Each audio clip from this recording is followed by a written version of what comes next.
My son slipped me a note during Thanksgiving grace, and it saved my life.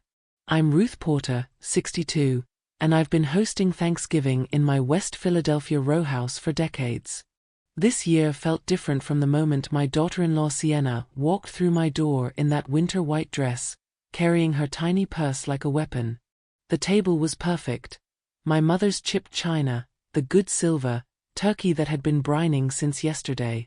My son Marcus arrived first with flowers that cost too much, kissing my cheek twice but his eyes darting around like he was counting exits. Then came Sienna, all smiles and air kisses, followed by my sister Dell and my neighbor Mr. Leonard with his famous apple cake. We sat down to grace. Everyone bowed their heads.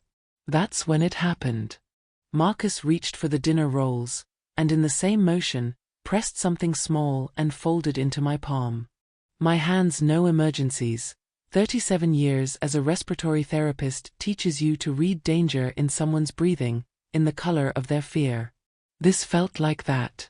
Under the tablecloth, I unfolded the paper with my thumb. For words in block letters, ACT sick.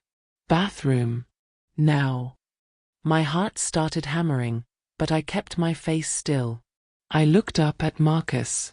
His jaw was tight, eyes locked on mine with that same intensity I'd seen when he was 16, standing at the free throw line in the championship game. That look that said, "Trust me, Mom. Do exactly what I'm telling you." But why? What was happening that I couldn't see? I glanced around the table. Dell was passing the cornbread stuffing, chattering about her neighbor's new boyfriend. Mr. Leonard was cutting his turkey with surgical precision. And Sienna was rearranging the salt and pepper shakers, that little frown line between her eyebrows like always, making everything just so. Everything looked normal. But my son is a doctor. He doesn't panic. He doesn't write emergency notes during family dinner unless something is very, very wrong. I took a sip of the sparkling cider Marcus had brought. Something bitter hit the back of my tongue. Odd.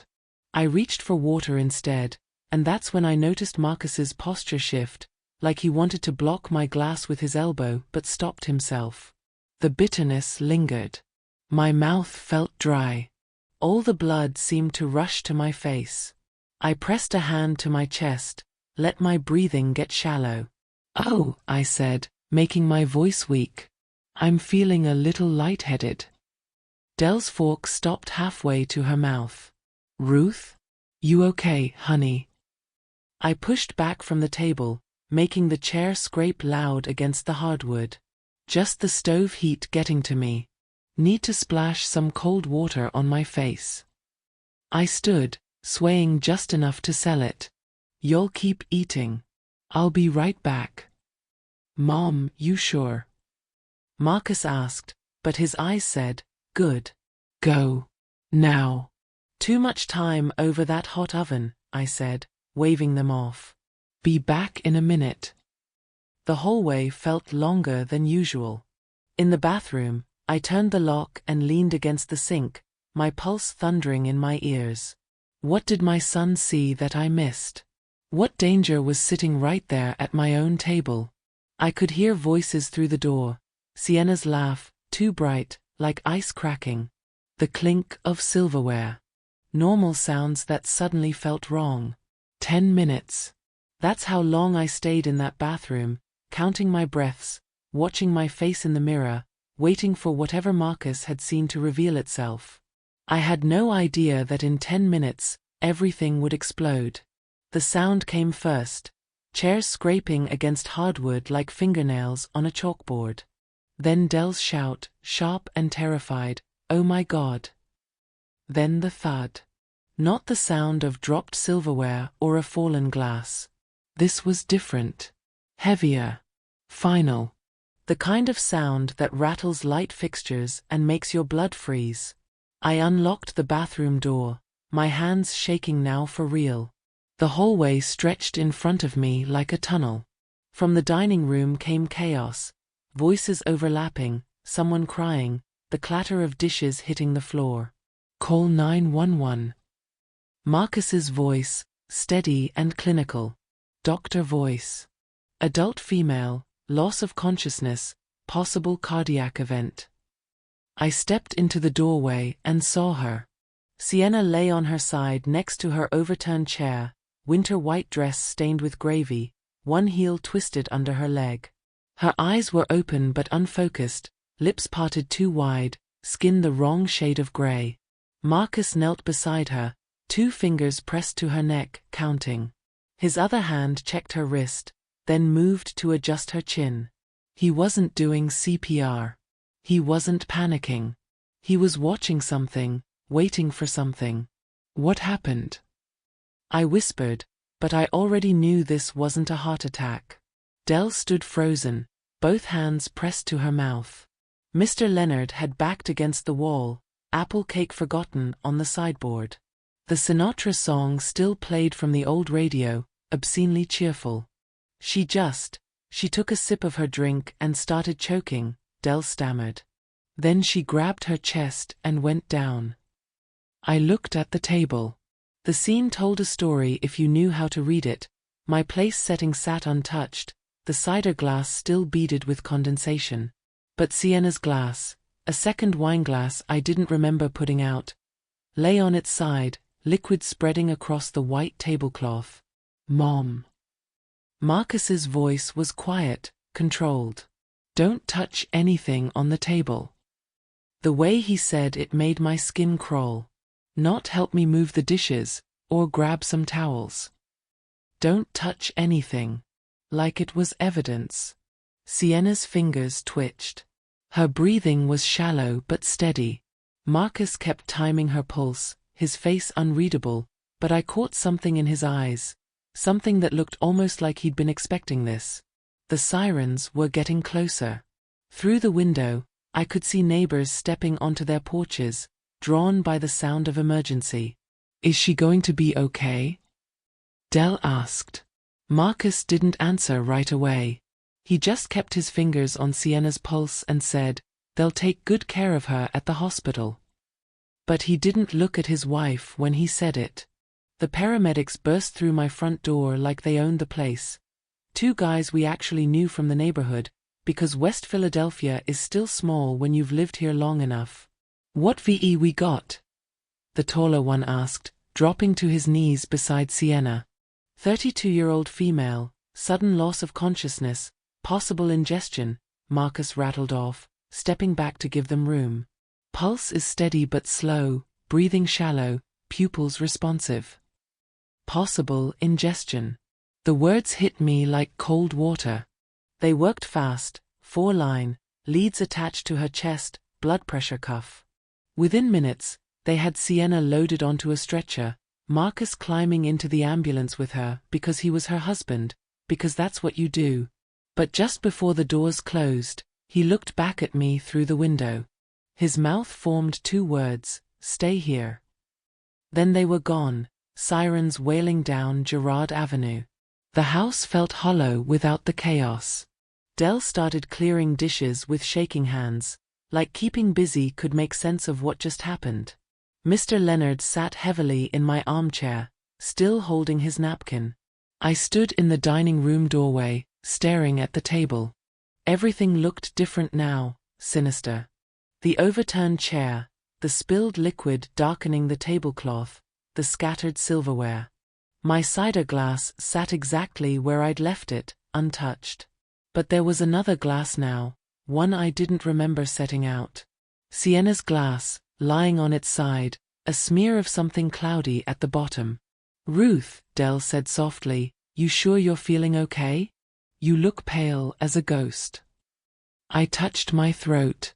The bitter taste was gone now, but I remembered it.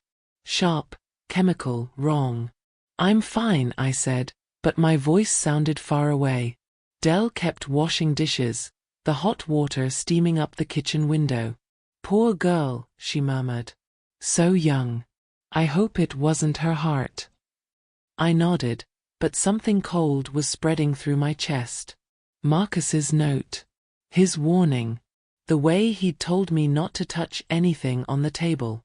The clinical way he'd said possible ingestion to the paramedics. And the glass. That second glass I swore I hadn't put out. My phone buzzed. Text from Marcus, she's stable. Be home soon. Don't let anyone in the house. Don't let anyone in. Like we were in danger. Like something was still wrong. I looked at my dining room table one more time. Really looked. And that's when I realized the truth that would change everything. This wasn't an accident. Someone had tried to hurt me tonight. And somehow, they'd hurt themselves instead. What would you have done? Tell me in the comments below, and let me know what city you're listening from. But let me back up. Because to understand what happened at that Thanksgiving table, you need to know who I am. Who I've always been. My name is Ruth Elaine Porter, and I've spent 62 years learning that life doesn't ask your permission before it changes everything. I became a widow at 29 when Marcus was just 2 years old. Heart attack took my husband James on a Tuesday morning while he was fixing the kitchen sink. 1 minute he was cursing at a stubborn pipe, the next he was gone. Just like that. People said I should move back in with my mama, let her help with the baby. But this house, this narrow West Philadelphia row house with its creaky stairs and drafty windows, was mine and James's. Our first home. The place where we painted nursery walls yellow because we wanted to be surprised. I wasn't giving that up. So I raised Marcus alone. Worked double shifts at Mercy Hospital, breathing life into other people's lungs while my own son learned to walk, to talk, to read without me there to see it. My sister Dell watched him during the day. Mrs. Washington next door fed him dinner when I worked late. It takes a village, they say. My village was made of tired women who understood what sacrifice looked like. I remember Marcus at 5, sitting at this same kitchen table, practicing letters while I studied for my respiratory therapy certification. "Why do you have to work so much, Mama?" he asked, and I told him, "So you can be anything you want to be, baby. Anything." Every promotion, every overtime hour, every Christmas morning when I counted pennies to buy him one good gift instead of many cheap ones, it was all for him. So he could have choices I never had. So he could go to college, medical school, become the man his daddy would have been proud of. I sold my wedding ring to pay for his MCAT prep course. Sold my mother's pearl earrings for his interview suit. I ate peanut butter sandwiches for lunch for 2 years so he could have hot meals in the hospital cafeteria during his residency. But I never told him. That's not what mothers do. We sacrifice quietly, invisibly, the way women have always done. We make ourselves smaller so our children can grow bigger. For 37 years, I held other people's lives in my hands at the hospital. I learned to read fear in someone's eyes, to hear death rattling in their chest, to be calm when everyone else was falling apart. I thought I knew danger. I thought I could see it coming. I was wrong. Marcus graduated summa cum laude from Temple University. Then came medical school at Penn, residency at Presbyterian, fellowship in hospital medicine. I still have the newspaper clipping from when he got his first job as an attending physician. Dr. Marcus Porter named Rising Star in Internal Medicine. I framed it, put it right on my mantle next to his baby pictures. He bought me a car for my 60th birthday, a reliable Honda, nothing fancy, but it was the first time in my life someone had given me something just because they loved me, not because it was Christmas or my birthday cake needed more candles. "Mom," he said, handing me the keys in my living room, "you've been taking the bus to work for 40 years. It's time you rode in style." I cried. Right there in front of my grown son, I cried like a baby because I realized something I'd never let myself think before. All those years of sacrifice had been worth it. My boy had made it. He was somebody. He was safe. Marcus started coming by every Sunday after church. We'd sit on my front porch with sweet tea and talk about everything. His patients, my retirement plans, the old neighborhood changing around us. He'd check my blood pressure with the cuff he kept in his car, make sure I was taking my vitamins, fuss over me the way I used to fuss over him. You raised a good man, Dell would tell me, watching him carry my groceries up the front steps. James would be proud. I thought I'd done it. I thought the hard part was over. I had my son, my health, my little house paid off, enough money in the bank to live modestly. I wasn't rich, but I was content. I was proud. After all those years of struggle, I finally had peace. Then Marcus started dating Sienna. At first, I was happy for him. My boy deserved love, deserved someone to share his success with. When he called to tell me he'd met someone special, the joy in his voice made my heart sing. She's different, Mom, he said. Smart, beautiful, ambitious. She gets it, you know?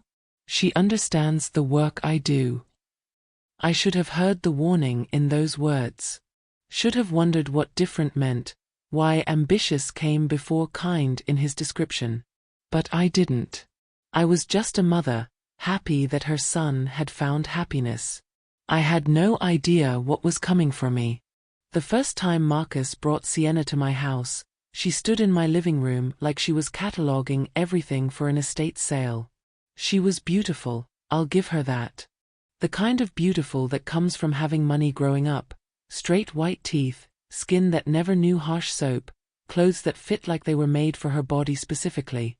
She wore a cashmere sweater that probably cost more than my electric bill and heels that clicked against my hardwood floors like little warnings. Mrs. Porter, she said, taking my hand in both of hers, Marcus has told me so much about you. This house is so authentic. Authentic. That's what young people call old things when they're trying to be polite. I made dinner, pot roast with potatoes, green beans, cornbread. Food that sticks to your ribs, the kind Marcus grew up on. Sienna picked at it like she was looking for bones, asked if I had any sparkling water instead of the sweet tea I'd made fresh.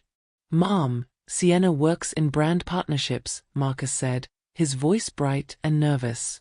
She helps companies connect with their target demographics. I nodded like I knew what that meant.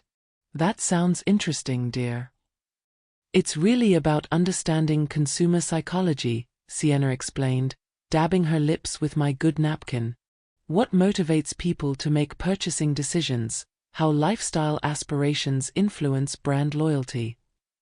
I smiled and refilled Marcus's tea glass. In my world, people bought what they needed and tried to make it last. Brand loyalty was getting the same loaf of bread every week because you knew it wouldn't go stale. After dinner, Sienna excused herself to take a work call in the hallway. I could hear her through the thin walls, her voice different, sharper, more clipped.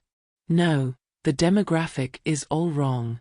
We need suburban women, 35 to 50, household income over 60,000. This screams low market. Marcus was washing dishes, humming under his breath. Happy. When Sienna came back, she slipped her arm through his and smiled at me. Thank you for dinner, Mrs. Porter. The pot roast was very home-style. Another word that sounds like a compliment until you think about it. As they were leaving, Sienna paused at my front door. You know, Mrs. Porter, you shouldn't be living alone in a house with so many stairs. At your age, a fall could be really dangerous. I've been managing these stairs for 30 years, I said. Of course, she smiled. I just worry about Marcus worrying about you. That was the first seed. Planted so gently I almost missed it. The pamphlets started showing up a month later. Sunrise Senior Living, where independence meets community. Golden Years Active Adult Communities, the lifestyle you deserve. Peaceful Meadows Assisted Living, family-style care in a beautiful setting. Sienna would bring them tucked in her purse like thoughtful gifts, spreading them across my coffee table while Marcus was in the kitchen getting us drinks. I just want you to have options, Mom Porter, she'd say, that sweet voice dripping concern. These places are really nice. Some of them have pools, organized activities, transportation to doctor's appointments. She'd flip through the glossy pages, pointing out features like a real estate agent. Look at this, they have a beauty salon right on the premises. And 3 meals a day included. You wouldn't have to worry about cooking anymore. But I liked cooking. I liked my kitchen with its window over the sink where I could watch the street. I liked knowing which floorboard creaked, which door stuck in winter, which corner of the basement stayed cool in summer. That's very thoughtful, dear, I'd say, but I'm quite comfortable here. Oh, I know you are now, Sienna would reply, but what about in 5 years? 10? Marcus worries about you being alone. We both do. Like they'd discussed it. Like my future was something they planned together over dinner in their trendy Center City apartment.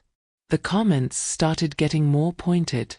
How my neighborhood was changing. Which was code for something I wasn't supposed to name. How property values were unpredictable in areas like mine. How much easier it would be for Marcus to visit me if I lived somewhere with better parking, better security, better everything. She'd run her finger along my mantelpiece and frown at the dust. Suggest I hire a cleaning service, then immediately add that maybe it was time to downsize anyway. Who needed all this space? All these old things? I could help you organize an estate sale, she offered once. I know people who specialize in vintage items. You'd be surprised how much some of this stuff might be worth. My stuff. My mother's china. My wedding pictures. My life, reduced to vintage items that might be worth something to strangers. Marcus would come back from the kitchen and find us looking at brochures, his face lighting up like we were planning something wonderful instead of dismantling everything I'd built. What do you think, Mom? He'd ask. Some of these places look pretty nice. And I'd smile and say they did look nice, because what else could I say? That his girlfriend was measuring my coffin while I was still breathing? The Sunday visits started getting shorter.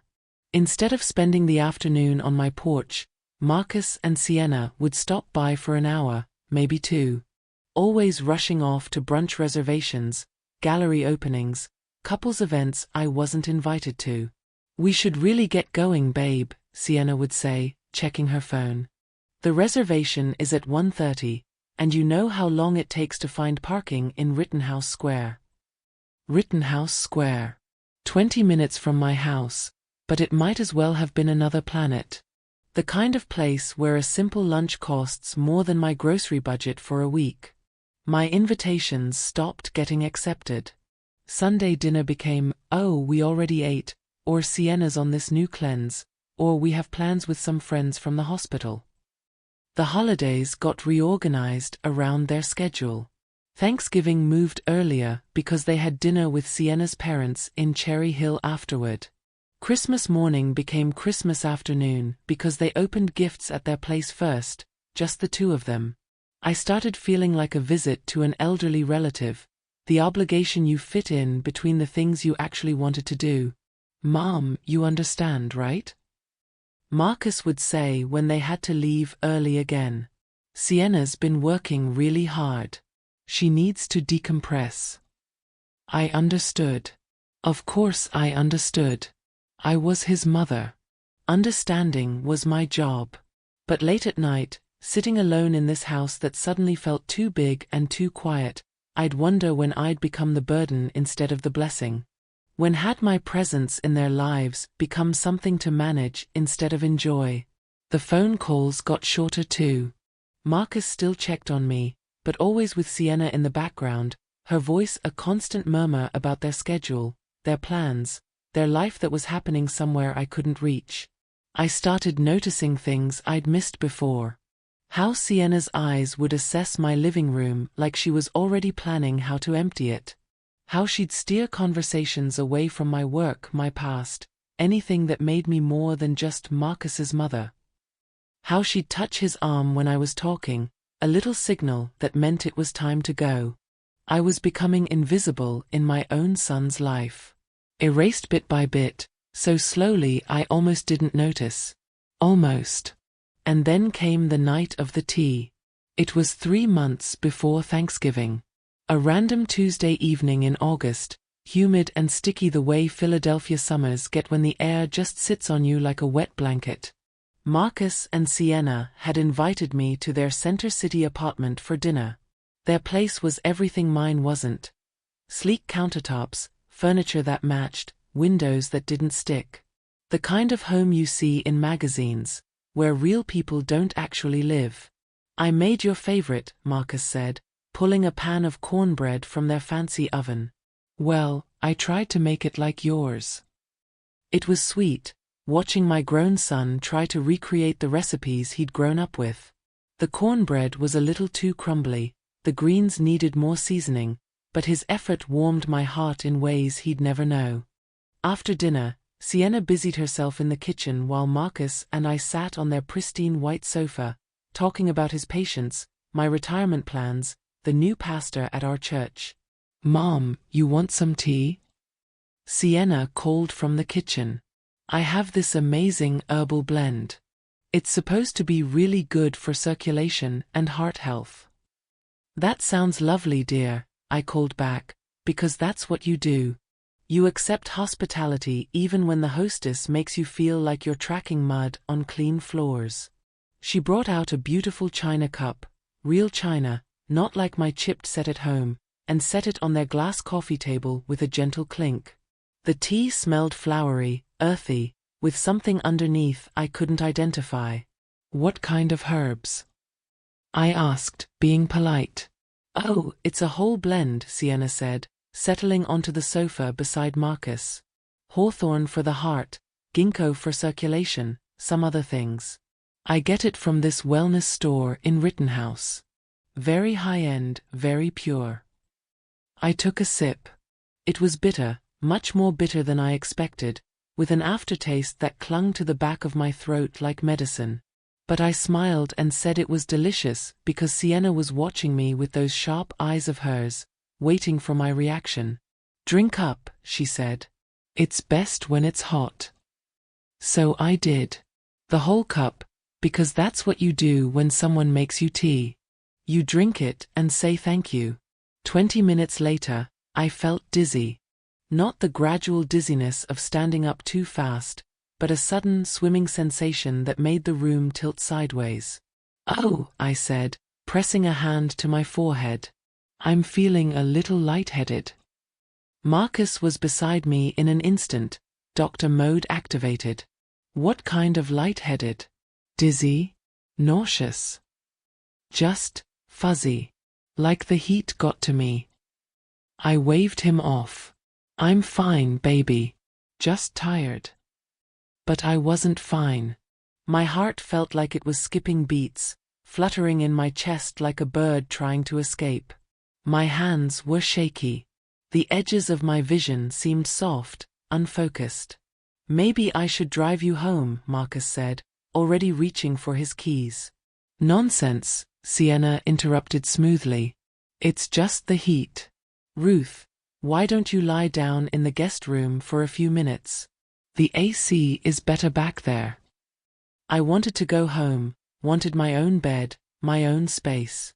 But arguing felt like too much work. So I let them settle me in their spare bedroom, on sheets that smelled like expensive detergent and felt like they'd never been slept on.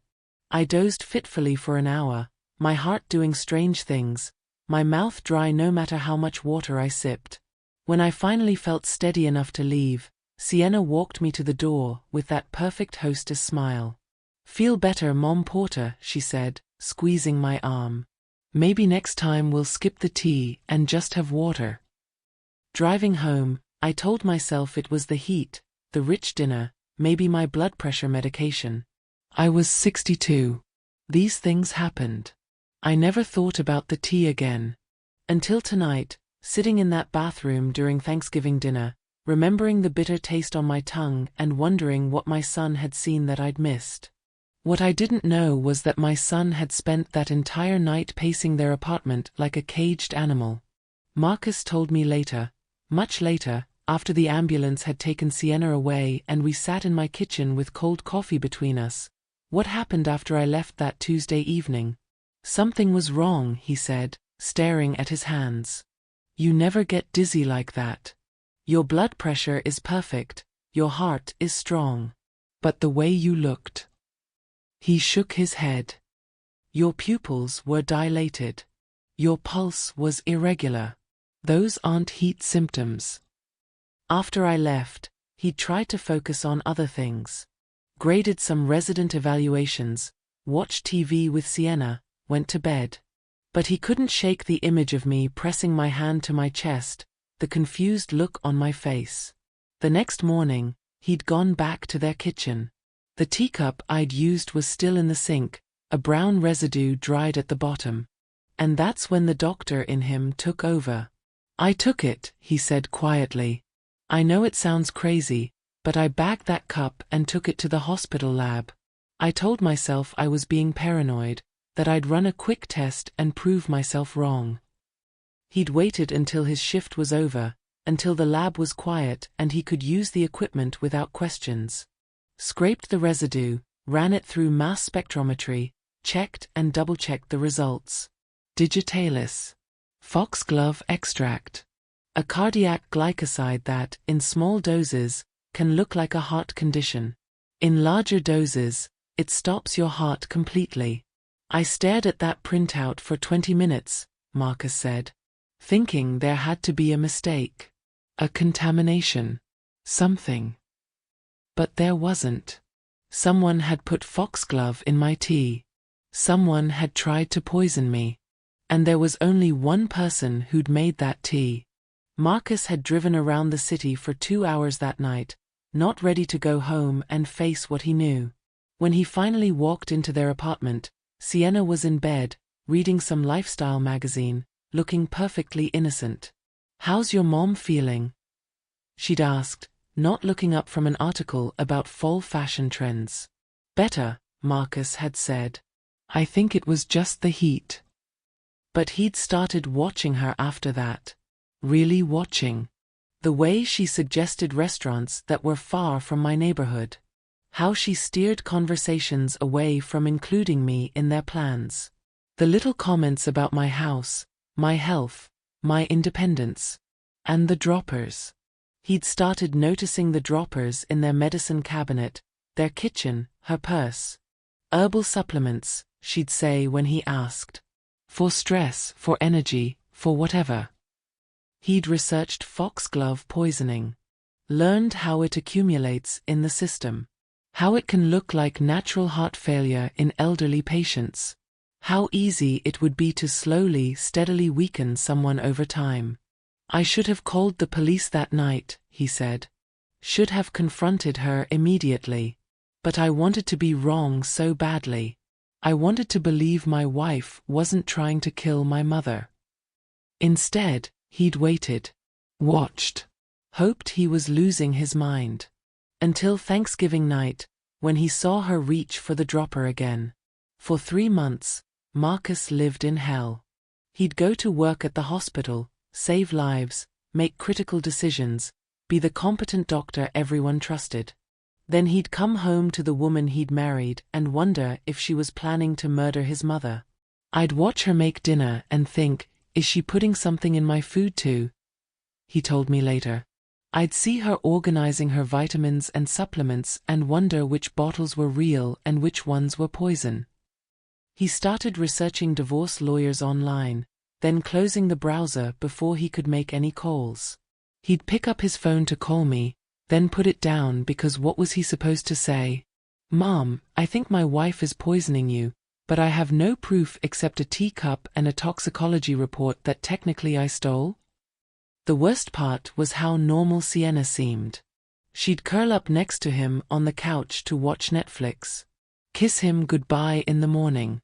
Ask about his day over dinner. She was the same woman he'd fallen in love with. Smart, ambitious, beautiful. Except now he knew what she was capable of. "I started making excuses not to bring her to your house," he said. "Remember how we kept canceling Sunday dinners? That was me. I couldn't bear to watch her sit at your table, eating your food, pretending to care about you while planning your death." But the isolation was killing him. He couldn't tell his colleagues. They'd think he was having a breakdown. He couldn't tell his friends. Who would believe such a story? He couldn't even tell me, because what if he was wrong? What if there was some other explanation? So he researched. Learned everything he could about digitalis poisoning, about how it would present in an elderly woman. The gradual weakening. The heart irregularities. The confusion that could be dismissed as normal aging. He realized that if Sienna's plan worked, I would die in my sleep one night. Natural causes, the death certificate would say. Cardiac arrest. No one would question it. A 62-year-old woman with a family history of heart disease. It happened every day. And then what? She and Marcus would inherit my house. Sell it, use the money for that down payment on the bigger place she wanted. Maybe start a family in their new home, built on my grave. I became obsessed with your phone calls, he said. Every time you sounded tired, or mentioned feeling under the weather, I'd panic. Was this it? Was today the day she'd given you too much? He started dropping by my house unannounced, making excuses about being in the neighborhood. Checking my pulse, my color, my alertness. Looking for signs of digitalis toxicity while pretending to be a concerned son. But he also started watching Sienna more carefully. And that's when he noticed the pattern. Every time we had plans to see me, she'd spend extra time in the bathroom beforehand. Organizing her purse. Making sure she had everything she needed. Including, he realized, the little amber dropper bottle she carried everywhere. 2 weeks before Thanksgiving, Marcus finally broke. They were getting ready for bed, Sienna in the bathroom doing her elaborate skincare routine, when he saw it, a small amber bottle on the bathroom counter, partially hidden behind her moisturizer. He'd seen that bottle before. Many times. But tonight, something made him pick it up. Hawthorn extract, the label read. For heart health. But when he unscrewed the cap and smelled it, the scent was wrong. Too bitter, too sharp. Nothing like the Hawthorn supplements he'd seen at the pharmacy. What are you doing? Sienna's voice from the doorway made him jump. I was looking for Tylenol, he said, setting the bottle down carefully. Headache. She moved past him, gathering up bottles and tubes, putting them away with quick, efficient movements. Medicine cabinet, she said. Top shelf. But he'd seen her face in the mirror. The flash of panic before she controlled it. That night, he lay in bed staring at the ceiling while she slept beside him, and decided he couldn't pretend anymore. The next morning, after she'd left for what she called a client meeting, Marcus confronted her. We need to talk about my mom, he said when she came home. Sienna was in a good mood, humming some pop song, carrying shopping bags from expensive stores. What about her? The night she got sick at our place. The tea you made her. He watched her face carefully. For just a second, less than a second, her expression flickered. Then she laughed. Marcus, what are you talking about? She had too much heat and rich food. It happens. I ran tests on the teacup. The words hung between them like a challenge. Sienna set down her shopping bag slowly, her face going very still. You what? Digitalis, he said. Foxglove extract. In the teacup you gave her. For a long moment, neither of them spoke. Then Sienna's face crumpled, and she started to cry. Not angry tears, not defensive tears. Heartbroken, devastated tears. Oh God, she sobbed, sinking onto their couch. I mixed them up. I mixed up the bottles. She told him a story about herbal supplements, about keeping different tinctures for different purposes, about being stressed and tired and grabbing the wrong bottle in the kitchen, about the foxglove being for a heart condition she hadn't told him about. Irregular heartbeat, nothing serious, but she was embarrassed. I could have killed her, she cried. I could have killed your mother by accident. She was so convincing, so genuinely distraught. For a moment, Marcus almost believed her. I'll throw everything away, she promised, clinging to his hands. All the herbal stuff, all of it. I'm so sorry, baby. I'm so sorry. He wanted to believe her. Wanted to think his wife was careless, not evil. So he held her while she cried, and told her it was okay, that accidents happened. But he didn't stop watching her. And he didn't throw away the evidence. Marcus made a choice that night. Instead of calling the police, instead of leaving her, instead of protecting me the way he should have, he decided to wait. I convinced myself I was being smart, he told me later. Gathering evidence. Building a case. But really, I was just hoping I was wrong. He started documenting everything. Photographed the bottles in Sienna's collection when she wasn't home.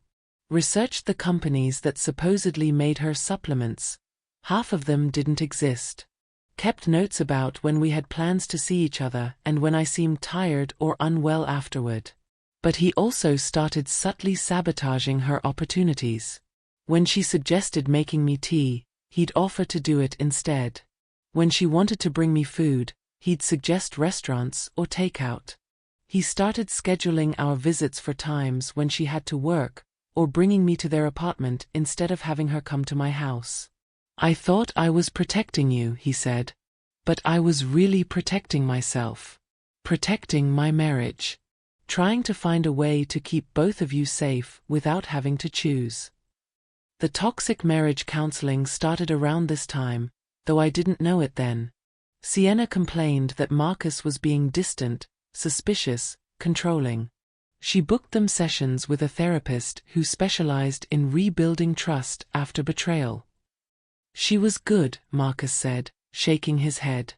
She'd sit in that therapist's office and talk about how hurt she was that I didn't trust her.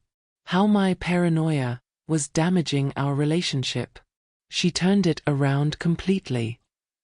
The therapist suggested that Marcus was projecting his fear of losing me onto Sienna. That he was looking for someone to blame for his mother getting older, more fragile. That his medical training was making him see pathology where there was only normal life. For a while, Marcus almost believed it. Almost convinced himself that he was the problem, that his love for me was making him paranoid and suspicious. But then he'd come to my house and see how tired I looked after their visits. How my hands shook slightly when I thought no one was watching. How I'd lost weight, grown quieter, seemed smaller somehow. And he'd remember the digitalis in the teacup. So he developed a system. He started arriving early to every family gathering, checking what Sienna brought, watching what went into my food and drinks. He learned to read her body language, to spot the moments when she was planning something. He became hypervigilant, exhausted from constant surveillance of his own wife. I was losing my mind, he said. At work, I was fine. Competent, focused, normal. But at home, I was living with someone I thought might be a killer. And I couldn't prove it. The worst part was that Sienna seemed to know he was watching. She'd smile at him across the dinner table, kiss him goodnight, act like the perfect loving wife. But sometimes he'd catch her looking at him with an expression he couldn't read. Like she was calculating something. Like she was planning her next move. Thanksgiving morning, I woke up in my empty house and felt grateful. Not just for the holiday, but for the simple fact of waking up at all. At 62, you start noticing these things. The gift of another day, another chance to see your family, another opportunity to make memories. I'd been feeling better lately. Stronger. The dizzy spells that had been bothering me for months seemed to have faded. My appetite was back. Even my sleep was improving. I told myself it was the cooler weather, the end of a stressful year, maybe just the natural cycle of health. I had no idea that my improvement was because Marcus had been protecting me without my knowledge. The turkey had been brining since Tuesday, sitting in buttermilk and herbs in my old refrigerator. I'd made the cornbread the night before, baked my sweet potato pie, cleaned my mother's china until it gleamed despite the chips.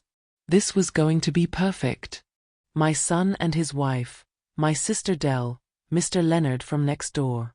All of us gathered around the table that had seen so many holidays, so many celebrations, so much life. I hummed while I worked, old gospel songs my mother used to sing. Blessed Assurance, while I chopped celery for the stuffing. Amazing Grace, while I seasoned the collard greens. The house filled with the smell of sage and butter, cinnamon and cloves. Around noon, Marcus called. "How's it going, Mom?" His voice sounded strained, tired. "Just fine, baby. Everything's under control. You and Sienna coming by early?" "Yeah, we'll be there around 2.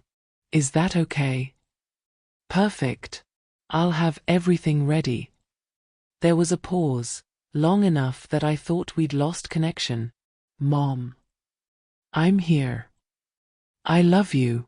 You know that, right?" Something in his voice made me stop stirring the gravy. "Of course I know that. Are you okay? You sound worried." "Just Thanksgiving emotions, you know? Thinking about Dad, about all the holidays we've had together. I'm grateful for you, that's all." After I hung up, I stood in my kitchen feeling unsettled. Marcus wasn't usually sentimental, not like that. But maybe that was part of growing up, of having a wife, of seeing your mother get older. At 2 o'clock sharp, I heard Marcus's key in the front door. He'd kept his key from childhood, and I was glad. I liked knowing he could come home whenever he wanted to. "Mom," he called. "In the kitchen." He appeared in the doorway, and I could tell immediately that something was wrong. His smile was too bright, his shoulders too tight. He looked like he had before big exams in medical school, focused but anxious, running on nervous energy. "Smells incredible in here," he said, kissing my cheek. But his eyes were already scanning the room, checking counters, looking at what I had prepared. Sienna appeared behind him, beautiful as always in that winter white dress, carrying a purse that seemed smaller than usual. "Happy Thanksgiving, Mom Porter," she said, but she barely looked at me. She was looking at the table I'd already set, counting place settings. Calculating something. We sat down to dinner at 4 o'clock. Dell had arrived with her famous mac and cheese, Mr. Leonard with his apple cake. The conversation was warm, familiar, comfortable. But Marcus was wound tight as a spring. I watched him throughout the meal, the way his eyes tracked Sienna's every movement, how he kept glancing at my plate, my glass, as if memorizing everything. When I got up to refill the water pitcher, he half stood like he was going to follow me. "Sit down, baby," I told him. "I can manage a water pitcher." But something was wrong. I could feel it the way I used to feel storms coming when I worked night shifts at the hospital. The air gets heavy, electric, right before the sky opens up. We were settling in for dessert when Marcus suggested grace. "Grace." Dell laughed. "We already said grace, honey." "I know, but..." Marcus looked around the table. "I just feel like we should be more thankful this year. More intentional."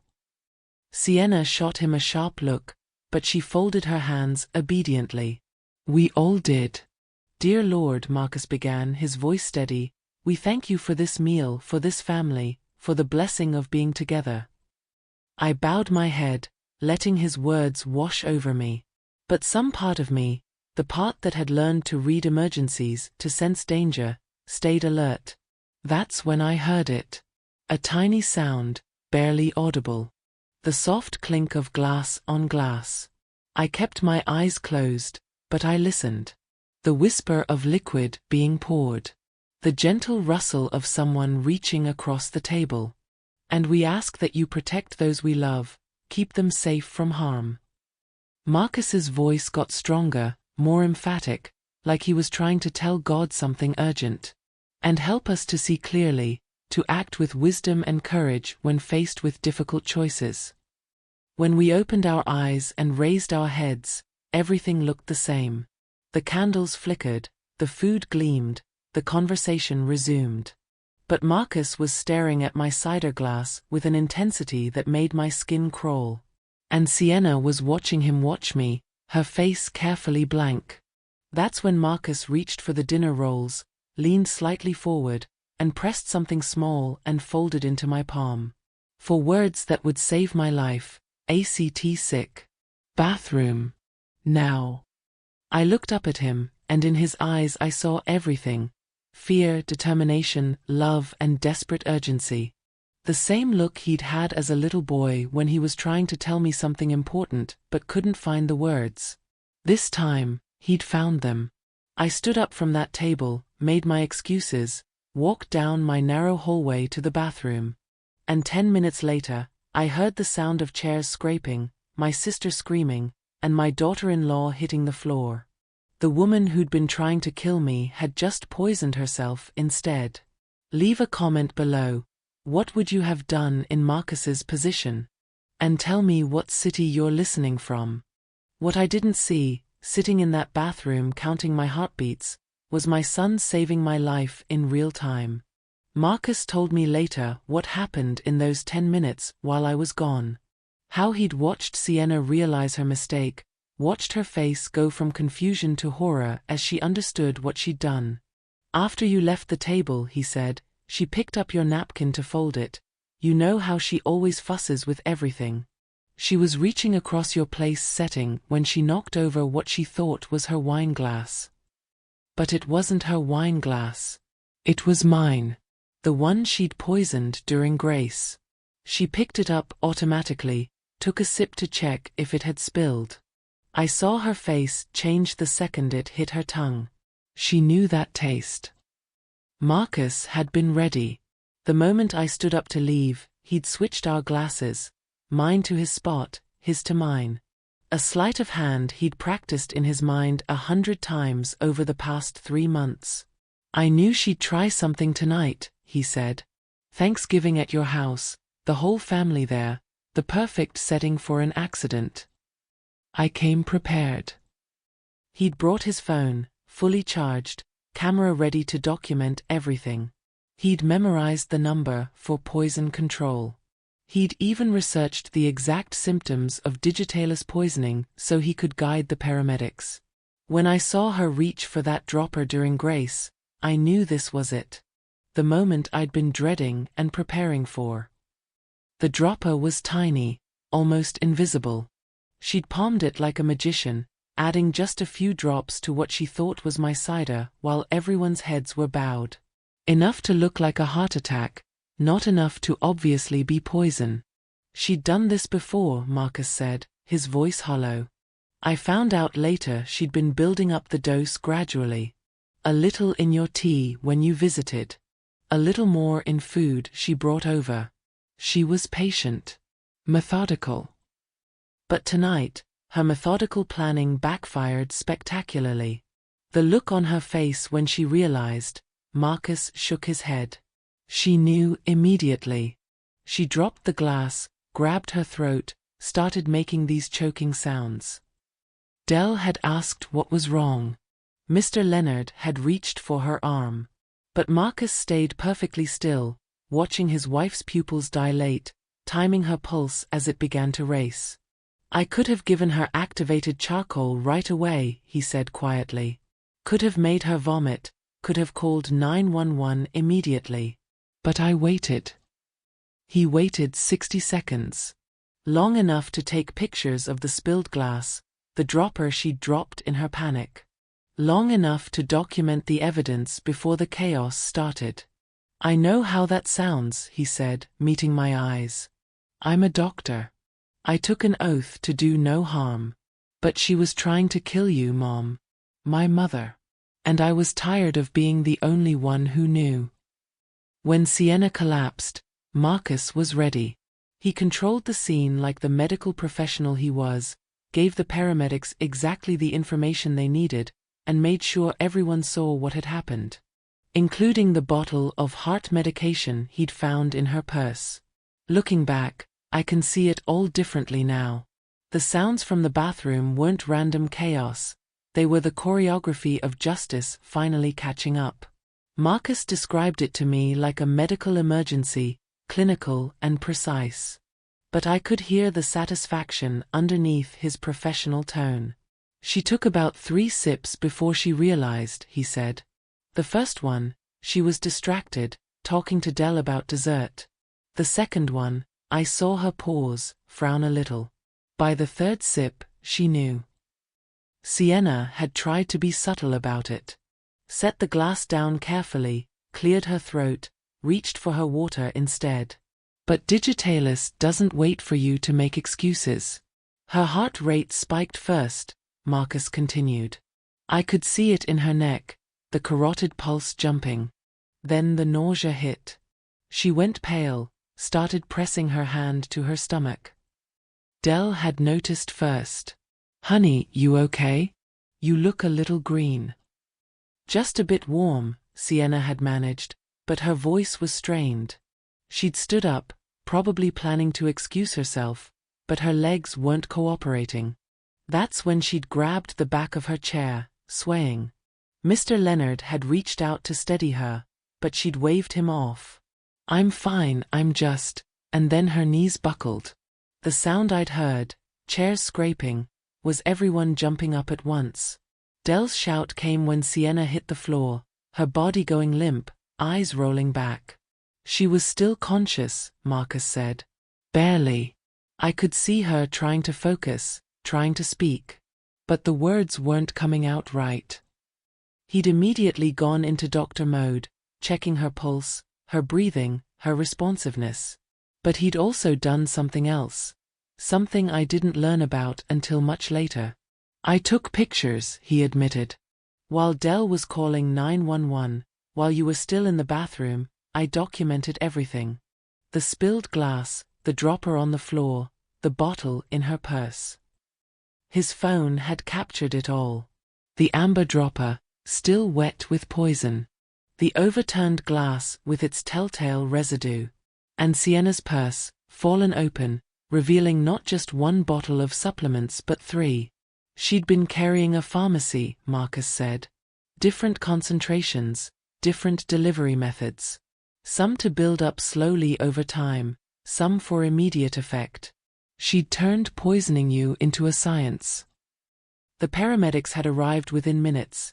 Jimmy Santos and Mike Chun, both guys we'd known since they were teenagers running around the neighborhood. What VE we got? Jimmy had asked, already unpacking equipment. 32-year-old female, suspected Digitalis poisoning, Marcus had said clearly. Conscious but altered, bradycardia, possible cardiac arrhythmias. Mike had looked up sharply. Digitalis poisoning wasn't something you saw every day, especially not at a family dinner. Accidental ingestion? Jimmy had asked while setting up the 4. Marcus had paused, just for a moment. Then, under investigation. Those 2 words changed everything. Made it official. Made it a crime scene instead of a medical emergency. As they'd loaded Sienna onto the stretcher, she'd managed to grab Marcus's arm, her eyes focusing on his face with desperate intensity. Help me, she'd whispered. Please. And my son, my good loyal protective son, had looked down at his wife and said, I am helping. I'm helping my mother. Presbyterian Hospital's emergency department on Thanksgiving evening was exactly what you'd expect. A controlled chaos of turkey-related injuries, family dinner fights, and people who'd put off medical problems for too long.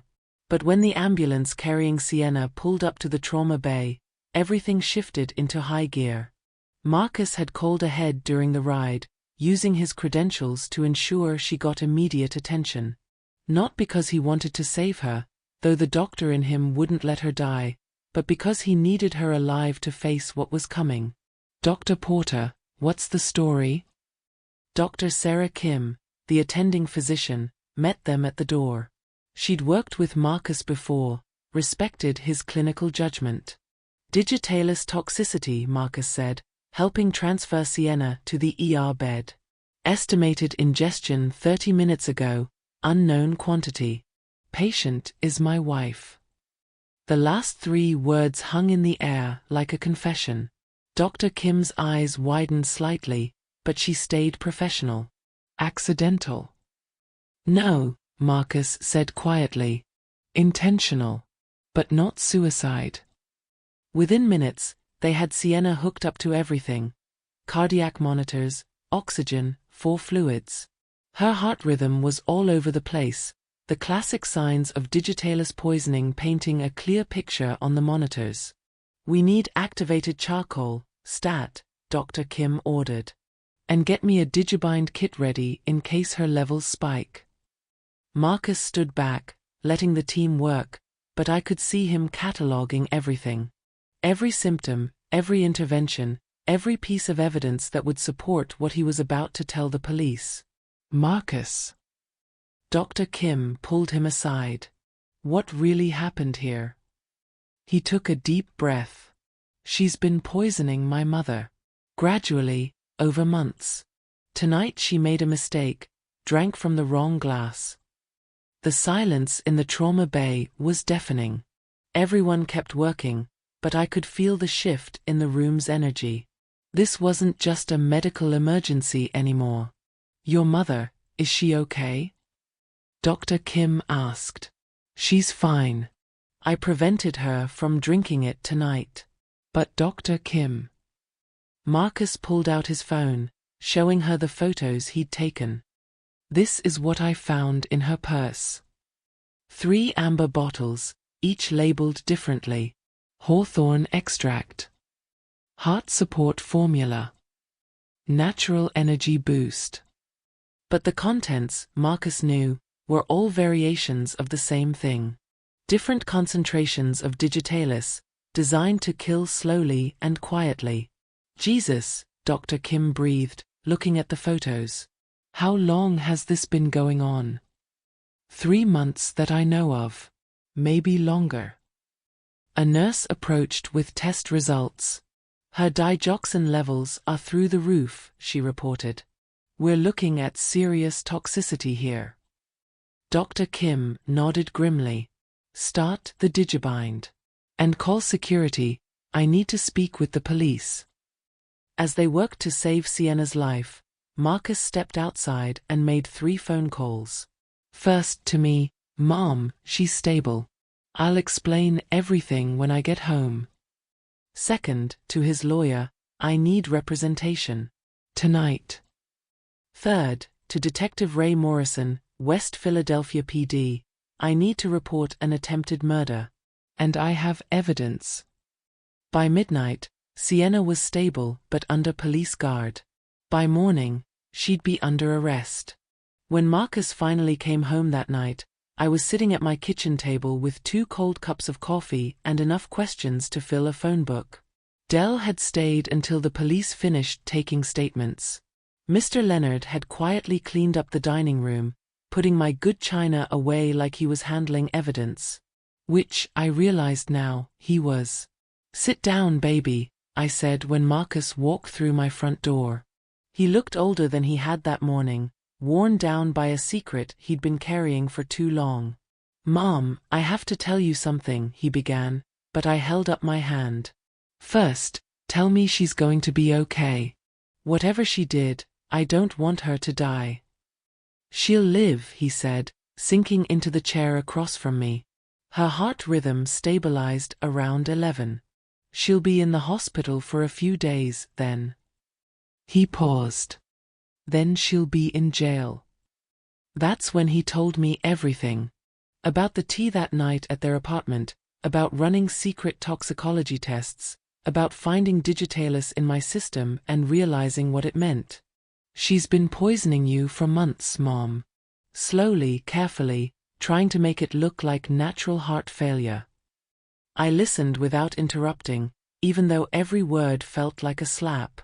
The woman who'd hugged me at holidays, who'd called me Mom Porter, who'd sat at this very table eating my food, she'd been planning my death the entire time. The pamphlets about senior communities, Marcus continued, the pressure to get your will updated, the comments about this house being too big for you, it was all part of the plan. But why? I asked, though I already knew. I'd seen enough greed in my 62 years to recognize it. Money. This house, your life insurance, the inheritance. She's been living beyond her means for years, racking up credit card debt, lying about her income. He pulled out his phone, showed me bank statements he'd printed. They're behind on their mortgage, their car payments, everything. In her mind, you were the solution. I stared at the numbers on the page, but they blurred together. How much debt? 80,000. Maybe more. $80,000. The price she'd put on my life. I should have told you sooner, Marcus said, reaching across the table for my hand. Should have called the police the minute I found the digitalis. But I couldn't believe it. Didn't want to believe it. You were trying to protect both of us, I said, squeezing his fingers. I understand. No, Mom. I was protecting myself. I didn't want to lose my marriage, my life, my future. So I risked yours instead. The guilt in his voice broke my heart. This wasn't his fault. None of it was his fault. You saved my life tonight, I told him firmly. Whatever you could have done differently doesn't matter now. You saw the truth, you acted on it, and you saved me. We sat in silence for a long moment, listening to the house creak around us. What happens now? I asked. Now, Marcus said, we make sure she never hurts anyone again. The police came back the next morning with a warrant.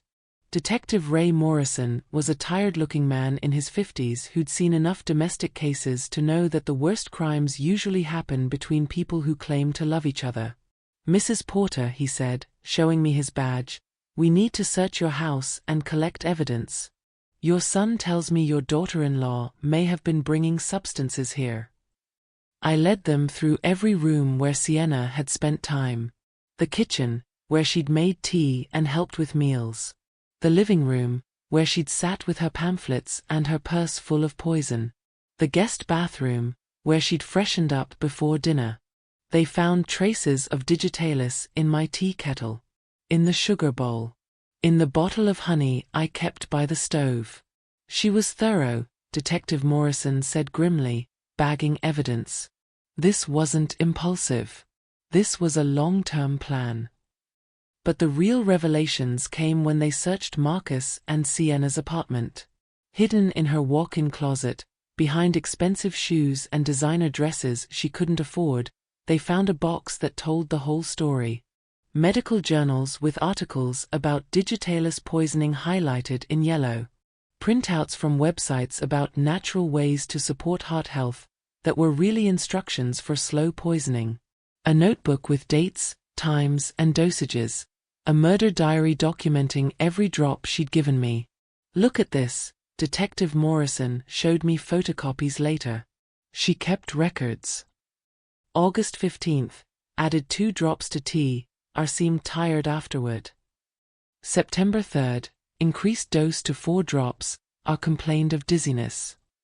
Ah. That's what I was to her. Not Mom Porter, not Ruth, not even Marcus's mother. Just a letter. A variable in her equation. They also found forged documents. Fake power of attorney papers with my signature copied from Christmas cards. A life insurance policy I'd never seen before, taken out in my name with Sienna as the beneficiary.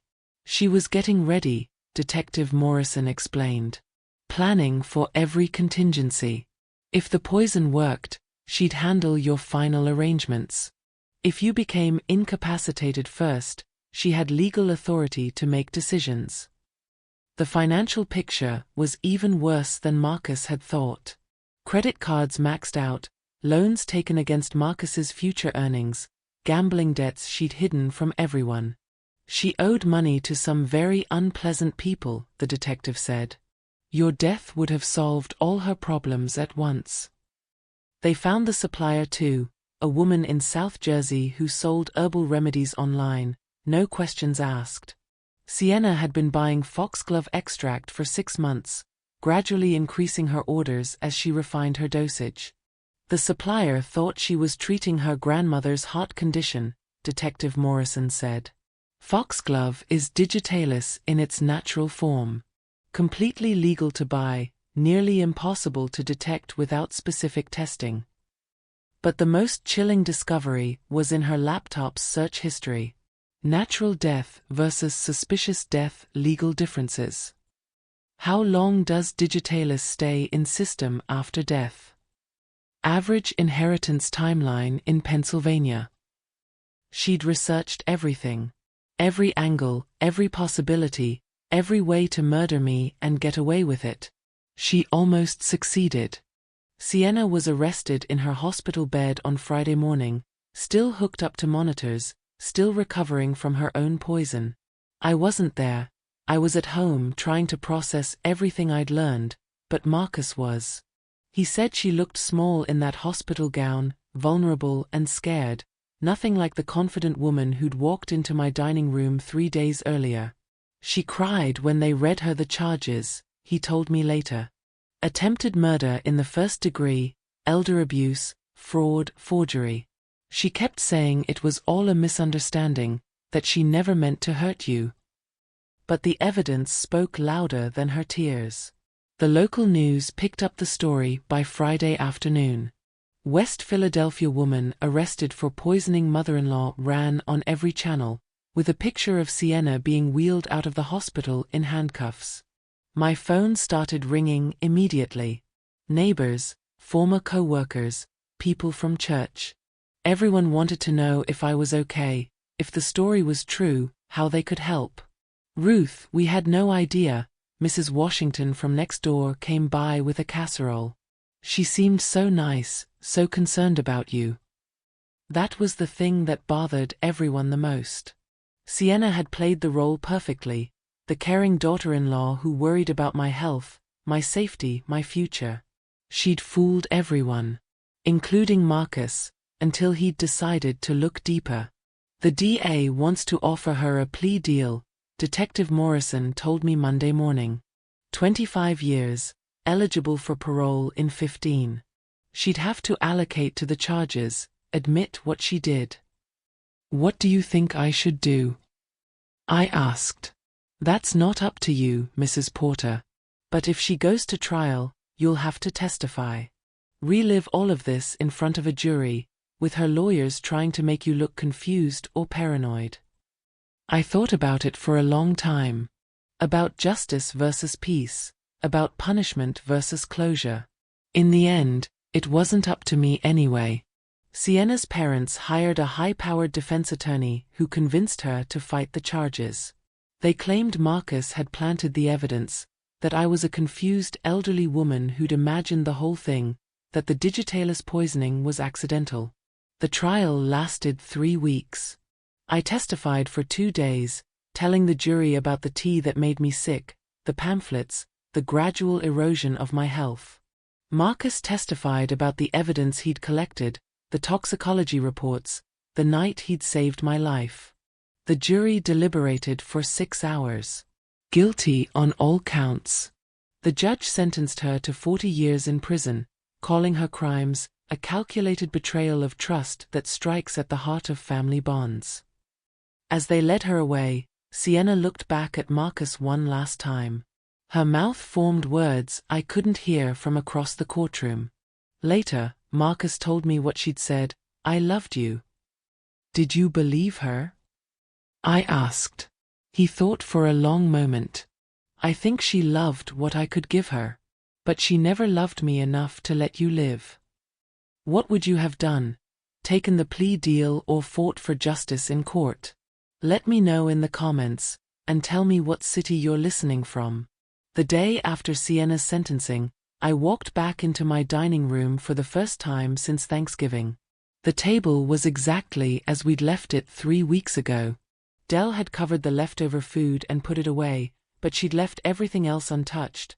The candles burned down to stubs, my mother's china still stacked on the sideboard, the tablecloth still stained with gravy from when Sienna fell.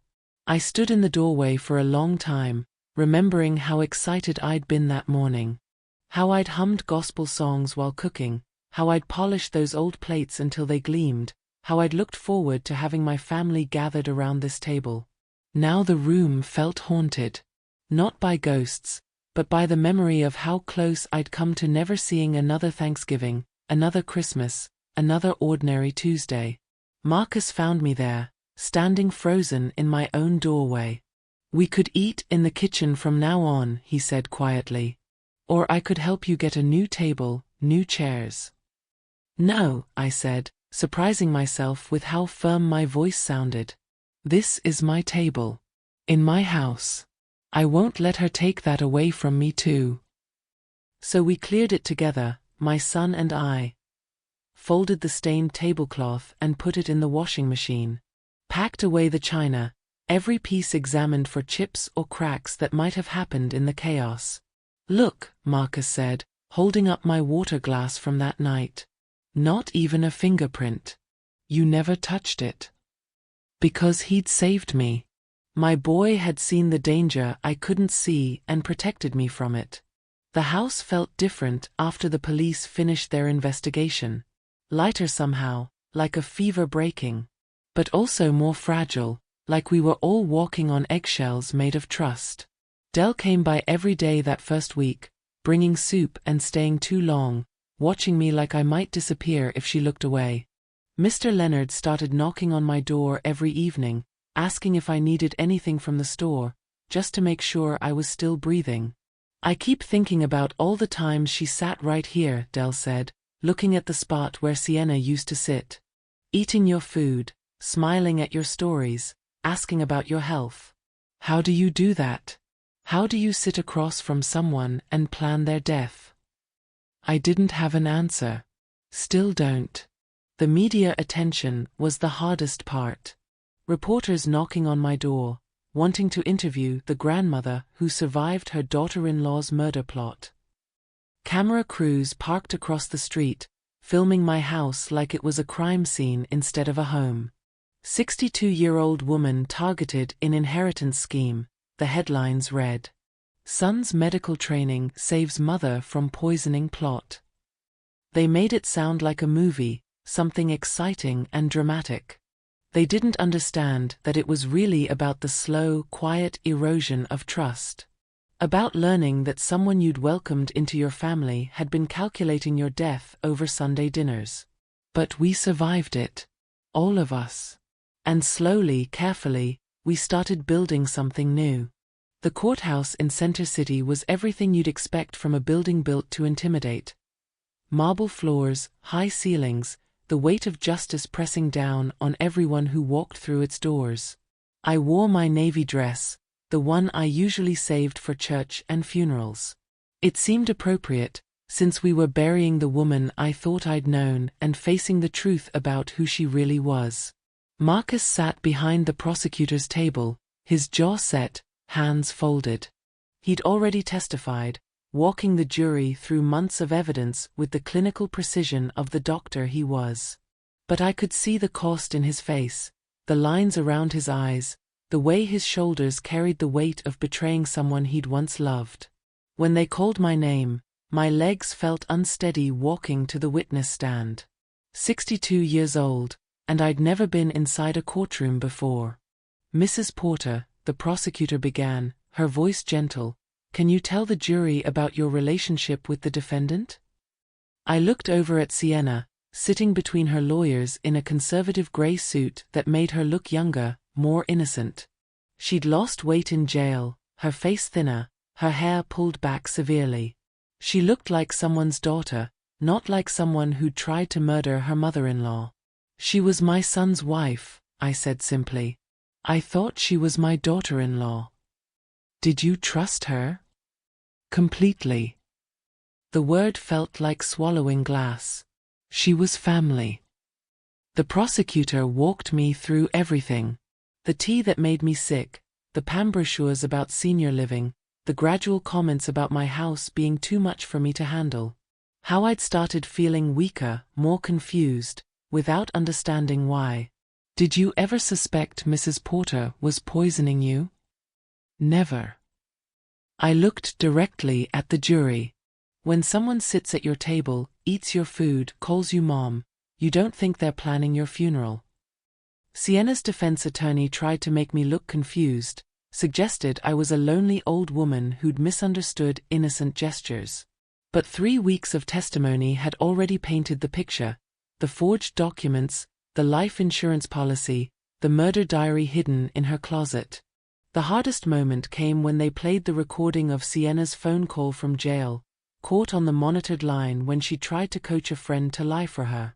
Tell them Ruth was always complaining about chest pains. Sienna's voice filled the courtroom. Tell them she seemed depressed, like she wanted to die. Make it sound like she was suicidal. Even then, even after everything, she was still trying to make my attempted murder my fault. When the jury foreman read the verdict, guilty on all counts, I felt something I hadn't expected. Not relief. Not satisfaction.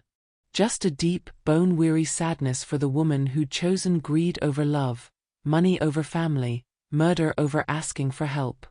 As they led her away in handcuffs, Sienna looked at me one last time. Her mouth moved, forming words I couldn't hear over the courtroom noise. Later, Marcus told me what she'd said: "I'm sorry.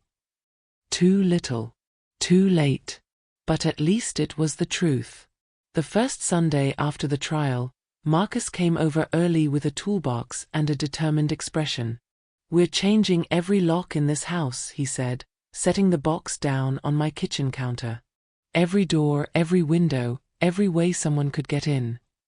It wasn't really about security, we both knew that. It was about ritual, about reclaiming this space, about making sure that what happened here could never happen again. We worked together in comfortable silence, Marcus installing new deadbolts while I organized the contents of drawers that hadn't been touched in years. It felt like spring cleaning, even though it was December. "Mom," he said while adjusting a window latch, "I need to tell you something." My hands stilled on the dish towel I was folding. After everything we'd been through, those words still made my heart skip. "I'm selling the condo," he said. "Moving back to the neighborhood. Maybe not this block, but close. Walking distance."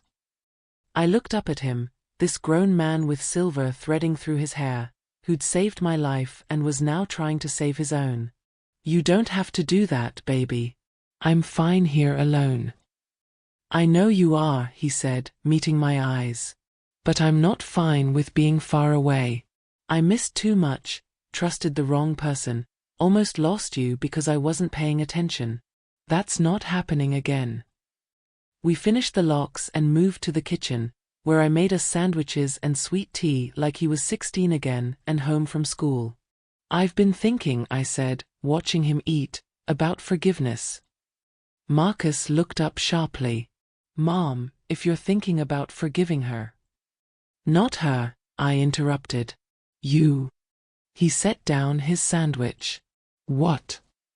"You blame yourself for not acting sooner.